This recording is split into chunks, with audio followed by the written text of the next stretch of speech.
Good evening and welcome to 365 Days of Amazing Stories with Theo Mayer. Here we are on day, I believe it is 37, and I'm continuing stories from Fire on the Mountain, Living with Wildfire in Big Sur.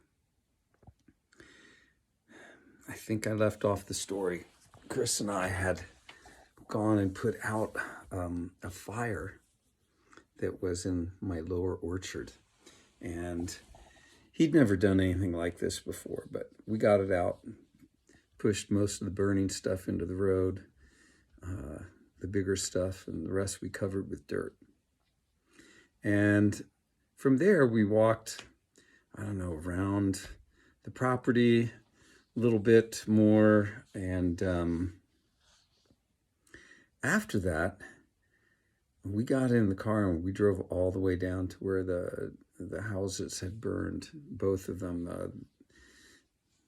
There had been two houses below us that had burned. Propane tanks had blown up. And so we drove down just to make sure that the fire wasn't continuing further, around and up. Everything looked good.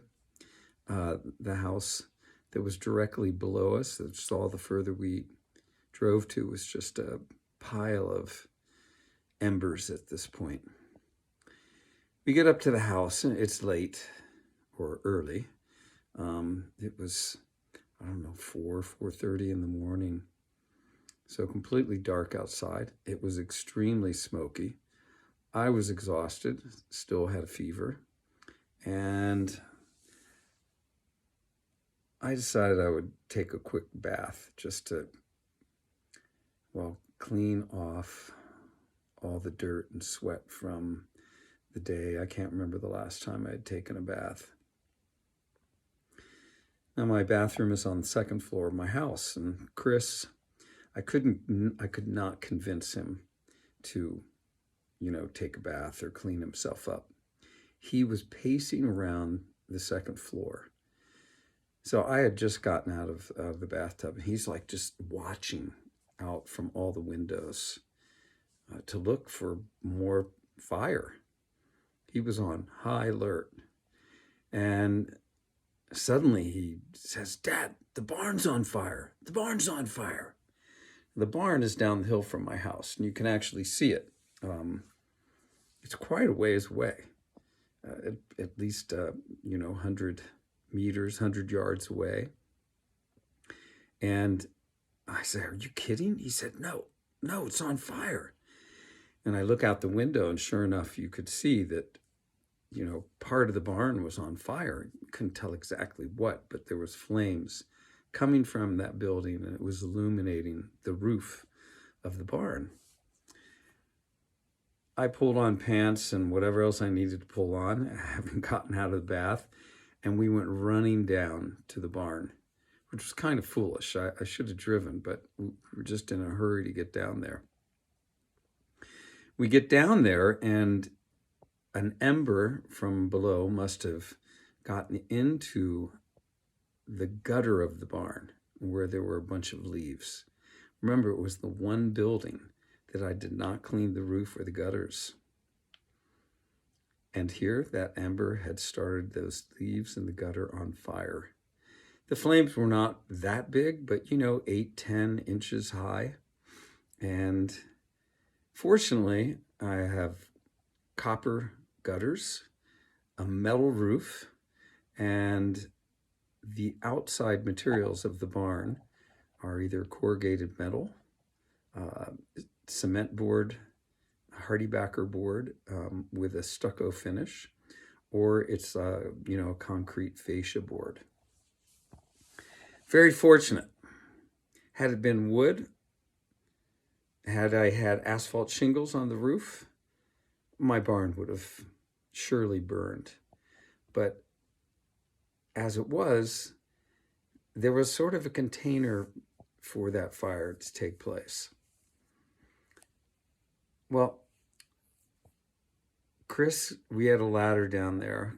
Chris jumped up on the ladder. He got onto the roof, and he started scooping out leaves that were close to the fire so that the fire couldn't continue. And then he started kind of dispersing the leaves, you know, through the gutter. Now, the one thing I didn't have down there was a hose. And I had a hydrant down there for a 1.5-inch fire hose. I had an outlet for just a regular garden hose. And I ran back up the hill as fast as I could, which wasn't very fast because I was feeling so bad. Grabbed a hose and ran back down as Chris is dealing with an active burn. Hook up the hose, turn on the water, hand it up to Chris, which was, you know, on this deck. I had to hand it over the deck railing. He takes it and he starts climbing up the ladder with this hose, and something happens.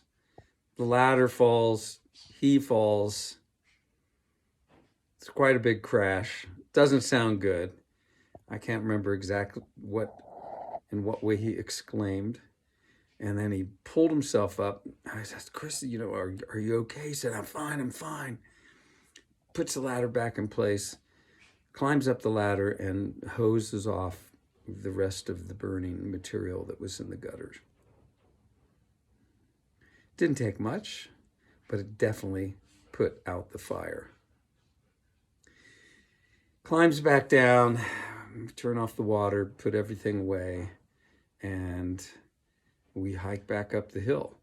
And this time, once again, we kind of do a thorough look around the property to make sure everything is okay. By now it's, I don't know, 5:30, 6 o'clock. And it just seems like it'd be a good idea to try to get some rest. Now, during the time that we'd been dealing with everything, we had set up the cold room fire shelter that I had on the property with 2 beds. One was on kind of a table that was in there, and the other one was on the floor. Azu, my dog, was already in there. I had put her bed in that little room, and she was there in the room. And it was amazingly not smoky inside the cold room. So we got everything ready, got some bedding, you know, onto the beds. And now it's got to be 6 in the morning at this point. It's starting to get light, you know, in the east. And we go in, and I open up one of the scuba tanks, just a little bit, enough to allow some air to escape. And I did that maybe a few minutes before we actually went in there. By the time we walk in, not only is the air really fresh and completely smoke-free, but it's cool, because as air decompresses out of a scuba tank, it is cool. It's cold. In fact, the scuba tank the air was coming out of, at this point, had a thin layer of ice on it in the upper part where the valve was. So Chris and I, we lay down in our beds and we talk a little bit, and pretty soon we're asleep. And I'll leave the story there. Sleeping in the cold room, it was delightful. Cool, fresh air. It's amazing what wonders something like that can do for you. Okay, thanks for joining. Have a good rest of your day or evening.